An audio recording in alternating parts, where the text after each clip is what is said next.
And good morning, everyone. Welcome back. My name is Don K. Preston. I am the president of Preterist Research Institute of Ardmore, Oklahoma, and this is what I call my morning musings. I'm sharing with you a few thoughts to help define, help understand covenant eschatology.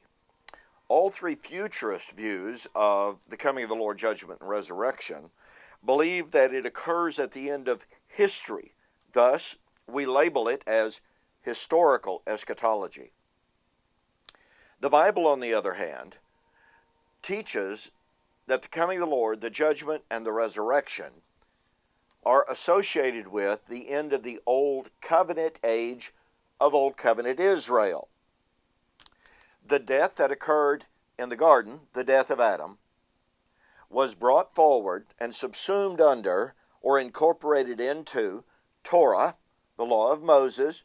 Death reigned from Adam to Moses, Paul said, Romans 5:14. And the law of Moses exacerbated, compounded the problem, as it were.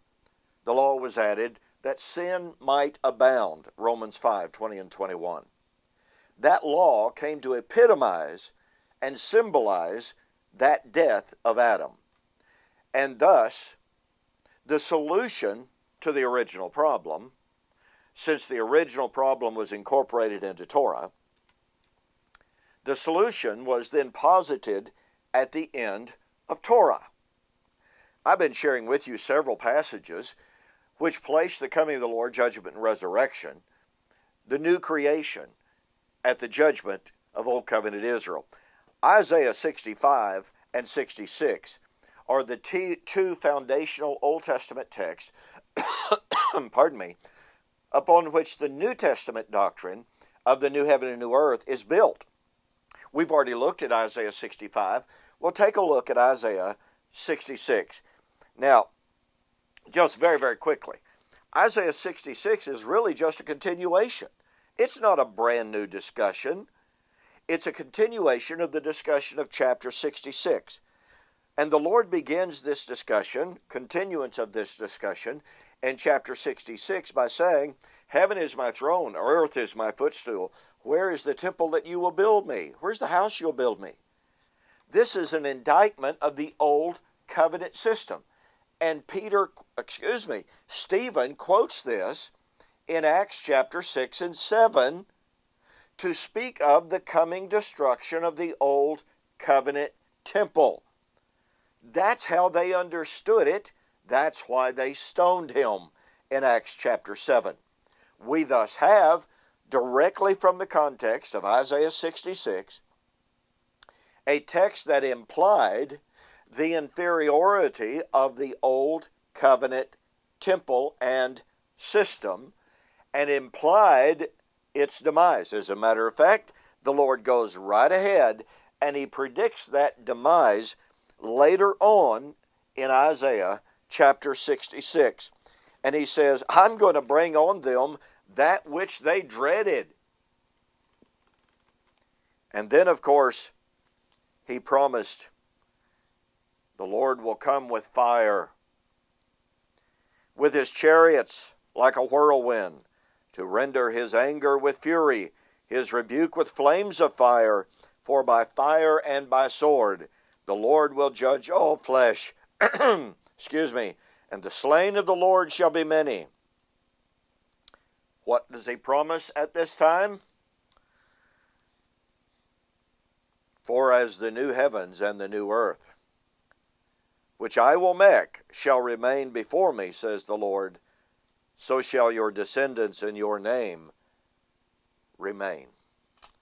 Here is the destruction of the old covenant temple world.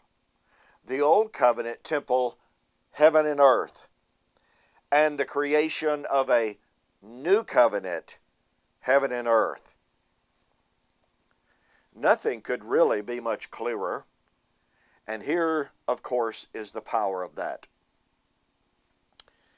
Isaiah 65 and 66 foretold the coming of the new heaven and the new earth at the day of the Lord in judgment of Old Covenant Israel. The New Testament predictions of 2 Peter 3 and Revelation chapter 21 are drawn from and based upon Isaiah 65 and 66. Peter says what he was looking for is what Isaiah predicted.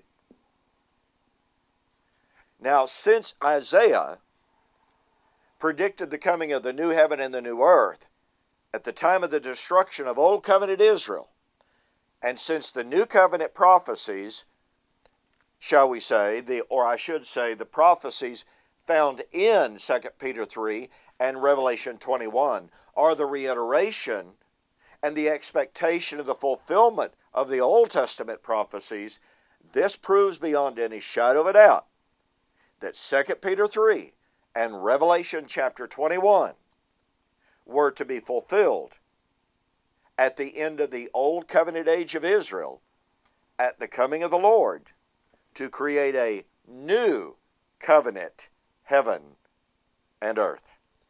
This, folks, this is covenant eschatology.